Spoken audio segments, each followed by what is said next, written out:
Pero bago tayo magpatuloy ay pakilike ang ating video. Ganon din ang subscribe button, pati na rin ang bell icon para lagi kayong updated sa mga parating ko pang mga uploads.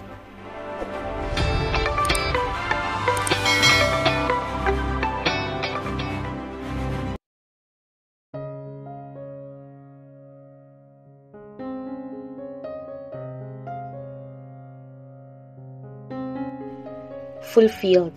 Ganun ang pakiramdam ni Jax. Sa kabila ng kinakaharap na samot-saring gawain sa opisina. Pagod man, ngunit busog sa kaligayahan ng puso niya. Who would not when he had one epic night? Sa wakas, nagawa na niyang hawakan, kargahin at mahalikan ng Adriel niya. Panakaw man, ngunit iba ang tuwang dulot sa kanya. Ganito pala ang pakiramdam kapag napapatahan ng sariling anak. Walang kapantay. Nasa labas lang naman siya ng master's bedroom, nakalatag ang comforter, at patingin-tingin sa mobile phone at laptop niya. Ginugol niya ang kanyang gabi halos sa trabaho, habang nagbabantay kina Jenny at Adriel. Tulog manok siya pero okay lang. Kulang pa nga ang ginagawa niya kung ikukumpara sa hirap na pinagdaanan ni Jade, habang pinapalaki si Jenny nang wala siya sa tabi ng mga ito. In a lifetime, hindi niya matutumbasan ang hirap nito, kaya siya naman ngayon ang babawi. Kahit gabi-gabi pa niyang ipaghiyali ang anak, okay lang, basta ba sa bawat beses ay nagagawa niyang mahawakan at nakawan ng halik si Jade. Para siyang gagong teenager, simpleng halik lang yon, ngunit malapad na kaagad ang sumilay ng ngiti sa kanya. Iba ang sipa na hatid sa dibdib niya. Pati anak niya, nagtaka kanina sa inasal niya, habang magkasabay silang nag-aalmusal. Masaya lang si Papa, baby. Tripling kaligayahan nga naman ang nararamdaman niya.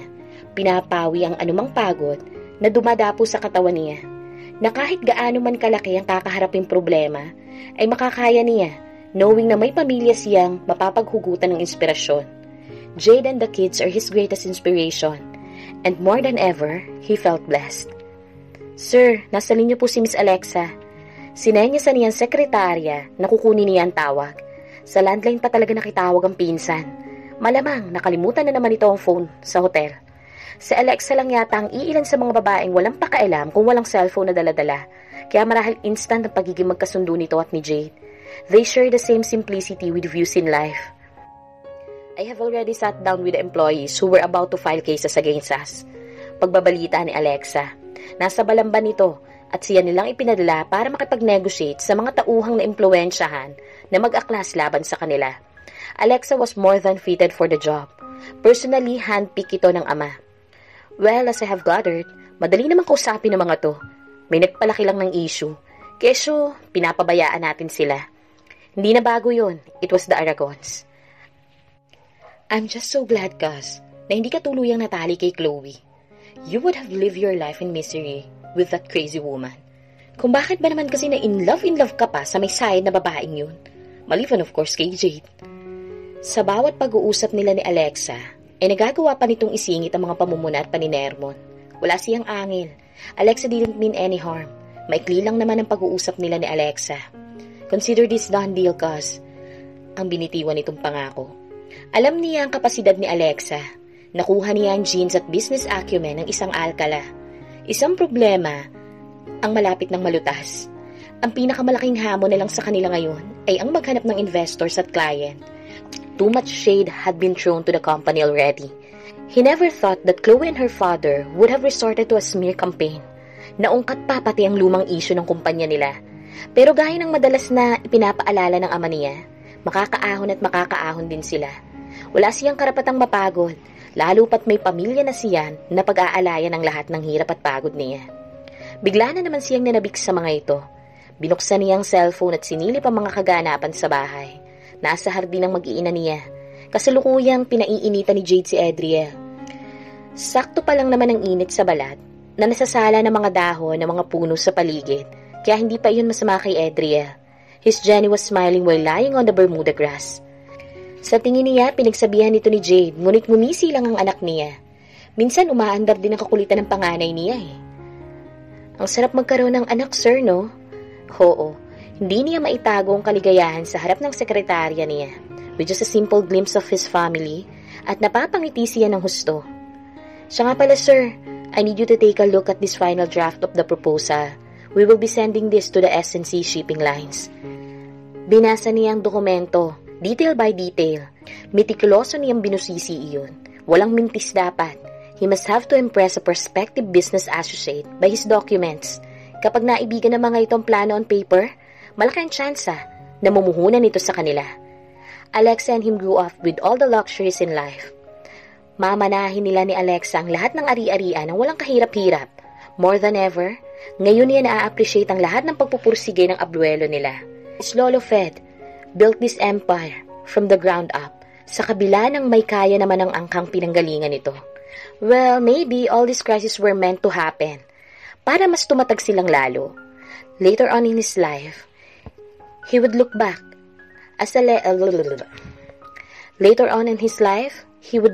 at this as a lesson that he could share to his Jenny and Adriel, pati na rin sa magiging mga anak ni Alexa. Matapos paglaanan ng oras ang proposal, inutusan niyang sekretarya na mag-set ng appointment sa S&C. Teka, ako mismo na ang gagawa. Hinintay niya munang lumabas si Miss Gomez bago niya hinugot mula sa pitaka ang calling card na pinadala ni David. Madali lang namang gamitin ang koneksyon at impluensya ni Dave bilang legal counsel ni Mr. Carvajal, pero mas nanaisin niyang gawin ang lahat ng tama. Manliligaw siya ng tama sa mga tamang tao rin. Kailangan niyang gawin ang lahat ng tama. Ang kanyang magandang intensyon ay maaaring maipakita sa pamamagitan ng hindi pag-asa sa kanyang mga koneksyon. He composed an email. Maikli lang, ngunit naroroon ang lahat ng dahilan ng pakikipagkita niya. Binasa niya na muna iyon bago pinindutan send. Sa dami ng inaatupag ng may-ari ng S&C, malamang na matatagalan ang pagre-reply nito. The owners and him happened to be in the same industry, but they never got the chance to do business together. Nakakasalamuha lang niya mga ito kapag may mga gatherings na kapwa nila dinadaluhan. Isasarado na sana niyang email nang may isang mensaheng pumasok. Ito'y personal na ipinadala mula sa isa sa mga kasosyo. Para siyang batang kabadong tinititigan muna ang unopened message. Binayo pa muna niya ang dibdib bago binuksan ang email at kabadong binasa at tumingin pa muna siya sa nakasabit sa dingding ng nag-iisang painting. Magkita tayo bukas ng gabi, alas 7. Maiksi man ang sagot ngunit sumisilip ang pag-asa sa puso niya. Kapag naisarado niya ang deal with the S&C, isang malaking sampal yun kay Lionel Alagon. As what he heard from Dave before, mabubuting tao mga Samaniego at Carvajal, at sa larangan ng negosyo, maimpluwensa rin ang mga ito, nakagaya ng mga Alcala. Yun nga lang, sinusubok sila ngayon. Ito'y magandang balita. Ibabalita niya ito sa ama. Nasa bahay lang ito at masama ang pakiramdam. He was concerned about his father. Hindi man nagpapakita ng kahinaan, alam niyang dinadamdam nito ang mga nangyayari sa paligid at kailangan niyang hatiran nito ng magandang balita. He spent late lunch with his father. Ang video muna ng mga apo nito ang ipinakita niya. Kamukha mo si Adriel nung bata ka pa. Tama nga siya. Sobrang napasaya niya ang ama. Kapag palagi ko nakikita ang mga apo ko, baka masisigla pa ako. I need to, son. Demons and traitors are lurking around. Kapag nalaman nilang may sakit ako, those people will celebrate like hell. Sinenyasan ng ama ang katulong na nagsiserve sa kanila ng pananghalian na umalis na muna. Naging seryoso ang pag-uusap nila.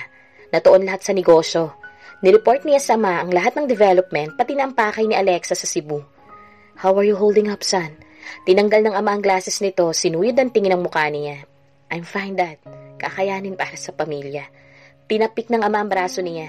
Lolo Fede would have been so proud if he were alive. And so the man you have become, Jax. Iyon ang pinakamagandang papuri na narinig niya mula sa kanyang ama. Pero ang problema mo kay Jade, nabahira ng lungkot ang ngiti niya, trying to fix everything with her dad. Sumandal ang ama sa upuan at pinag-ekit sa mga braso sa dibdib. Ganito ang itsura ng ama niya noon kapag nagpapangaral sa kanya. Don't you think it is selfishness keeping Jade against her will? Wala naman siyang tinatago sa daddy niya. Kapag may mga bagay na may kinalaman sa mag-ina niya, malaya niya itong nilalahat dito. I know it's wrong, Dad. Aminado naman po ako. Wala na kasi akong ibang maisip na paraan. Ngumiti ng mapait ang ama. You know, son, walang masamang magparamdam ng pagmamahal. Pero dapat, ilagay sa tama ang lahat. You can't force Jade into this life you were planning. Kung may mga pag-aalinlangan siya. Nakigaya na rin siya sa ama niya. Isinandal niya ang buong katawan sa upuan. Anong gagawin ko, Dad? Siguro kailangan nyo ng pahingang dalawa. Hahayaan ko siyang umalis sa tabi ko. Ikaw lang ang nakakaalam ng tama, anak. Nakikita ko namang mahal niyo ang isa't isa. It's just that fate is not always on your favor. Maybe may mga dapat ka pang matutunan at patunayan. Yun ang hindi niya kakayanin. Ang mawala si Jade at ang mga bata sa paningin niya. Masasaktan ako ng sobra, Dad. Parte ng pagmamahal ang sakit. Walang nagmamahal na hindi nasasaktan. You have all the choices, Jax. Tiningnan niya ang ama. Nakita naman niya ang pait sa mga mata nito. May choice ka pa ba nung pinakasalan mo si nanay? Alam niya ang tunay na dahilan ng pagpapakasal ng mga magulang. It just happened. Gaya ng pagpapakasal nila ni Jade noon. Responsibilidad ang dahilan. Ito marahil ang pinakaunang pagkakataong pag-uusapan nila ng ama ang bagay na ito. When I learned that your mother was pregnant, I threw any other option by the window. Wala akong ibang inisip kundi ang pakasalan ng nanay mo at bigyan ng pangalan ng anak ko. Mas napapamahal ang ama niya sa kanya ngayon. Natuto ka na bang mahalin siya? Hell yes. Ang problema sa mommy mo, palagi siyang may pagdududa sa mga tao. She's insecure and in fact, she should not. Minsan, her insecurities and doubts blinded her to believe that I am incapable of loving her. Oo, mahal na mahal ko kayo ng mommy mo. Mahal na mahal ko ang nanay mo. It reverberated on her mind as she was driving along the road. Napalinga siya sa paligid. Ilang saglit lang ay sasakupin na ng dilim ang paligid. Nasa Pasay na siya. Mula sa airport, nagpasundo siya sa isang tauhan. Mula sa loob ng sasakyan ay tanaw ang archway na may nakaukit na pangalan ng lugar. Kabisadong-kabisado niya ang lugar na ito dahil naririto ang isang nakatago niyang lihim. Nakakahon sa loob ng property na natatanaw niya sa ngayon. Ilang ektaryang lupain na may nakatirik na malaki ngunit lumang bahay. Papalapit pa lang ang sasakyan niya sa bakuran ay bumukas na kaagad ang malawak na bakal na gate. Sa kalumaan nun, lumikha pa ng kakaibang ingay nang mabuksan at magsara. She stepped outside her car. Ilang sandaling tinitigan ng bahay na may malaking veranda. Sa ikalawang palapag ng bahay na mararating gamit ang malapad na kahoy na hagdanan mula sa ground floor. It was old but grand. This house had been the sole witness of her mistakes. Ilang ulit ding naging saksi ng kahinaan niya bilang babae at asawa. Napapikit siya at napakipip sa kanyang bag. Wala sa oras na narating niya ang lugar na ito when all she thought ay hindi na muna niya sisilipin ang lugar na ito. But she had to do what's right para sa pamilya niya. Kung tutuusin, dapat noon pa siya nagdesisyong gawin ito. Ngunit natakot siyang mabahira ng kahihiyan ang angka nila. Athena, she opened her eyes upon hearing that voice. Isang formal na mukha ang bumungad sa pagmulat niya. Years ago, she used to admire this man. Not in a romantic way. She and him went way beyond physical intimacies anyone could ever imagine. They had countless shameful and scorching nights. Silang dalawa, pinagbubunto na nila ng init ng katawan at frustrations ang isa't isa. Sinuyod niya ang bulto ng katawan ng lalaking nakatayo sa itaas ng hagdanan. The man was wearing a shirt and a lousy pants. Despite his age, gwapo pa rin talaga ito. Matanda siya rito ng ilang taon, pero hindi mahahalata sa tindig nito. This man could still capture the eyes of any woman, but not her anymore. Noon siguro, oo, dala ng desperasyon at galit kay Francis. Habang tinititigan ang mukha nito ngayon, mas lumalalim ang konsensya sa nagawa niyang kasalanan. Kasalanan na nagdala sa kanya sa gusot na kinasasangkutan. In the end, ang anak niya ang lubos na naaapektuhan. Mahal ko ang mommy mo. Ayaw niya lang maniwala. Minsan, ang hirap mahalin ng nanay mo eh. Minahal siya ni Francis. Masyado lang siyang nabalot ng sakit at hindi niya nakita. She missed the signs because she was too consumed with her insecurities and self-doubt. Outside, she looked confident and calm. Inside, she was a mess. Dahan-dahan siyang humakbang palapit sa lalaking iyon na nanatiling nakatitig sa kanya. Nakaligtaan ng mga palatandaan dahil siya masyadong natupok sa kanyang mga insecurities at pagdududa sa sarili. Sa labas, siya ay mukhang tiwala at kalmado. Sa loob, siya ay magulo.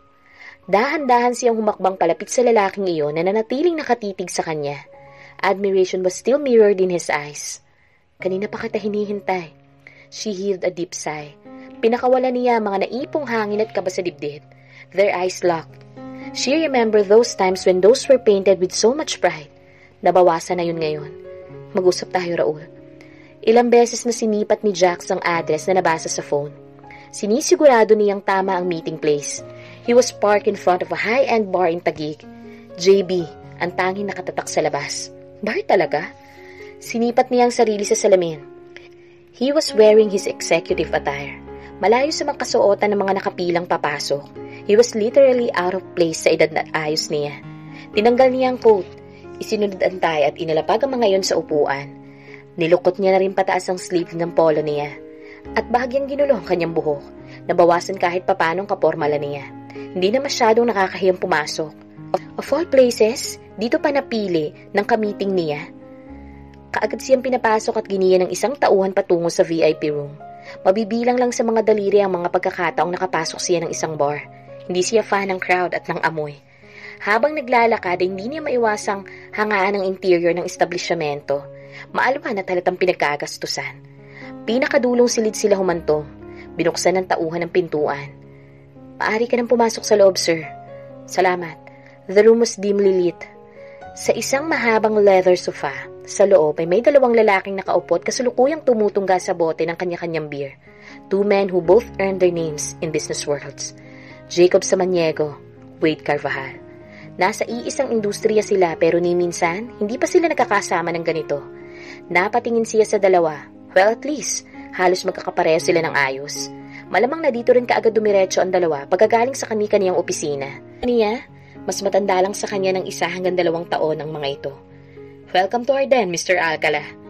Unang tumayo at nakipagkamay sa kanya si Jacob Samaniego at sumunod naman si Waldorf Carvajal. May mga mutual friends silang kabungguang siko ng dalawa. Isa na nga si Dave. Formal na nagpakilala siya sa dalawa. Have a seat, Mr. Alcala. Nasa mukha ni Jacob ang pilyong ngisi. Si Wade naman mas formal at may otoridad. Nakakailang ang pagtatagpo nilang ito. He was about to discuss his business proposition with these two men. Yet, sa isang hindi kaaya-ayang lugar pa. Who in the hell would think about meeting formally in the most informal setting? It's getting late. Kailangan na niyang makauwi kina Jade. Namimiss na niya ang mga ito. Ngunit tatapusin na muna niya ang pakay. Ano mas gusto mo, Mr. Alcala? Isang inumin ang tinutukoy ni Wade. Iba rin ang trip ng dalawang lalaking ito. Relax lang na nakikipag-usap ang dalawa. He felt uptight. On the other hand, naghahabol siya ng oras at oo nga, kaya naman niya ang pagbigyan ng mga ito sa kapritsyo. Isang lata ng beer na lang, bumaha ang alak sa kanyang harapan. Matapos ang ilang sandali, napatitig siya sa mga iyon. Don't tell me ngayon ka lang nakakita ng alak. Si Jacob nangingiti-ngiting nakatitig sa kanya. Try this. Inabot naman ni Wade sa kanya ang napili nitong beer. Imported beer yon. Inabot niya iyon at tinungga. It was nice.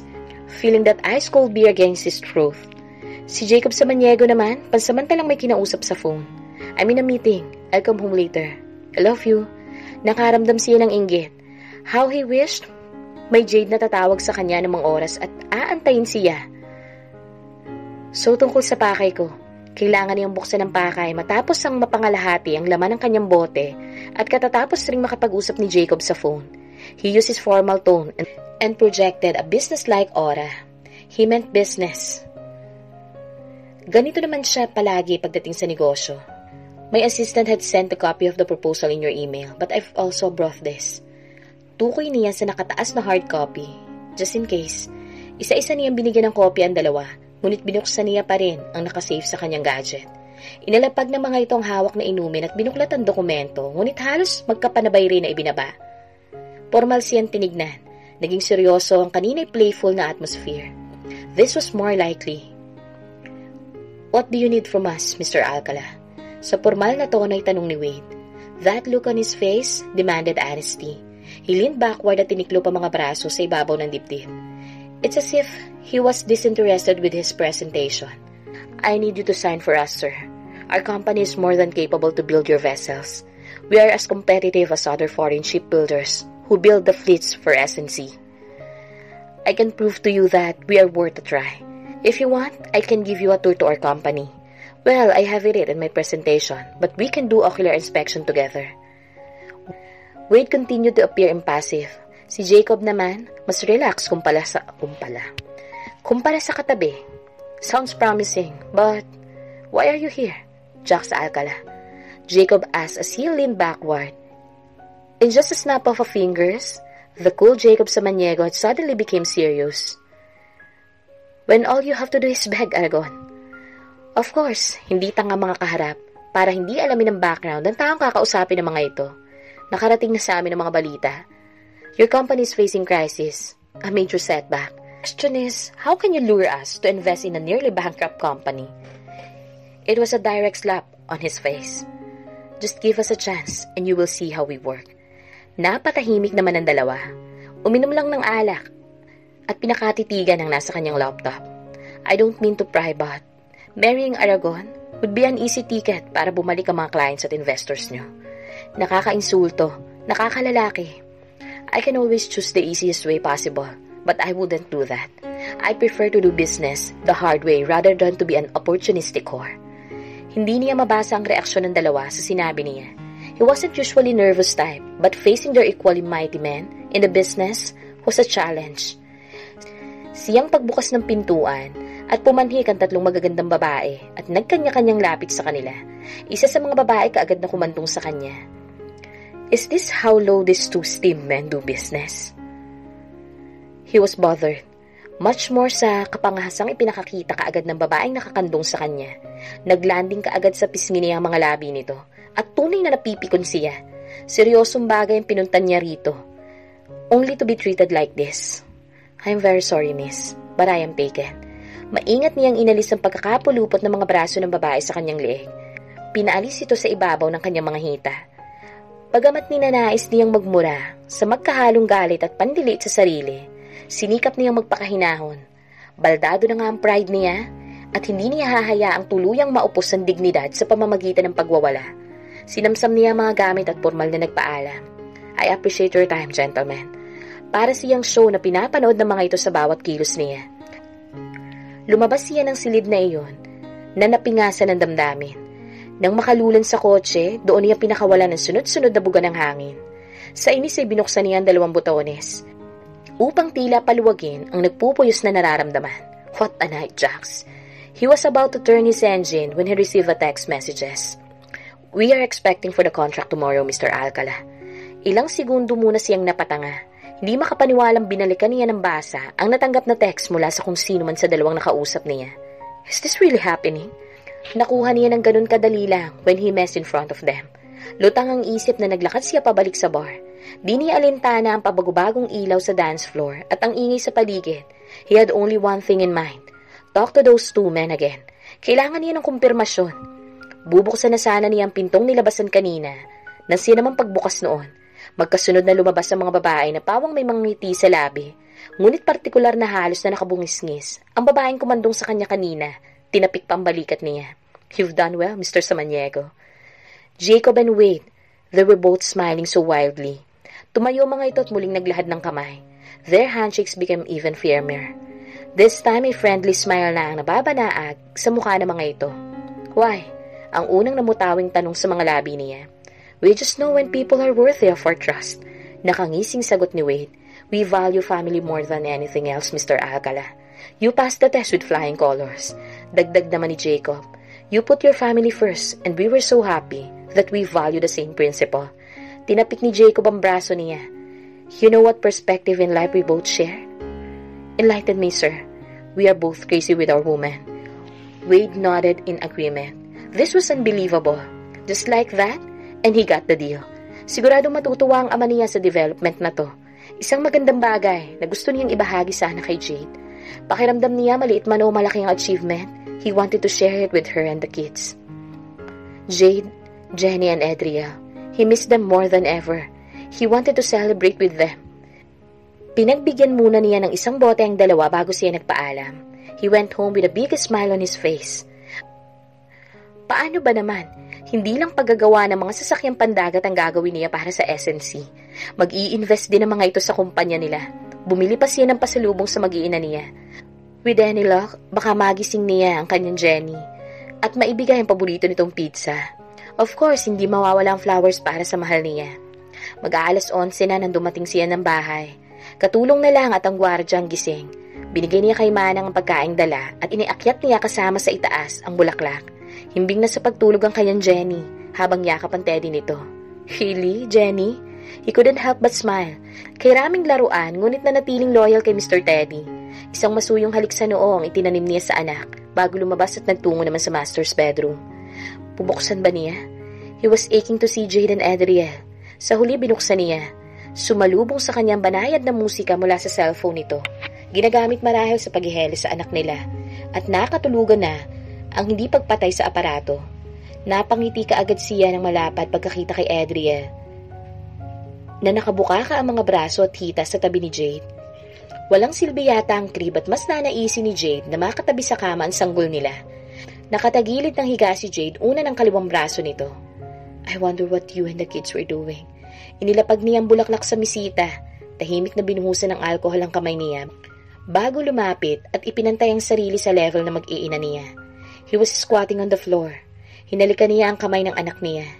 Napatingin siya sa mukha ni Jade. His gazes traveled down to her partly opened mouth. Hindi siya nalango sa alak pero mas nalalasing siya sa iba-ibang pumapasok na kamunduhan sa isip niya habang nakatitig sa mga labi nito. She was a temptation too hard to resist. Bravely, she kissed her lips. Still the sweetest he ever tasted. Inudyokan niya ang isip na laliman ng halik ngunit sinalungat niya ang bulong ng kademonyohan. Ayaw niya makipag-World War III sa kanyang mahal na asawa. Napabuntong hininga siya. Darating din ng araw na mahahalikan niya si Jade na walang takot sa dibdib. Patience, Jax. More patience. Bago lumabas ng silid, inayos na muna niya ang bulaklak. He wanted Jade to see it first as she opened her eyes tomorrow morning. Tuloy siya sa kabilang silid at naligo. Lay, kasalukuyan na niyang tinutuyo ang buhok nang umilaw ang phone niya. The call was from an unknown number. Sa pag-aakalang isa kina Mr. Carvajal at Mr. Samaniego ang caller, tinanggap niya ang tawag. Jax, nagusot ang noo niya pagkarinig ng tinig na yon. Pamilyar sa kanya ang boses na yon, pero hindi siya sigurado kung ito ba yung tao na yon. Jax, ngayon ay sigurado na siya kung sino ang nagmamay-ari ng boses na iyon. It was a ghost from the past. Multo na hindi na niya kailangang balikan o kausapin pa. Walang pasubaling pinindot niya ang end button. Ilang sandali pa muna siya napatanga bago lumabas ng silid at pumanhik muli sa master's bedroom. Without an invitation, nahiga siya sa tabi ni Adriel. Patigilid ang posisyon niya. Magalit na kung magalit si Jade, but he would spend a few minutes here. Binusog niya ang mga mata sa pagtitig sa dalawa. He dreamed of this. Ang pagsaway ng mga mata sa maamong mukha ni Jade bago matulog. Sa pagising sa umaga, mukha nito ang gusto niyang pinakaunang bubungad sa kanya. I love you both, Adriel and Mama.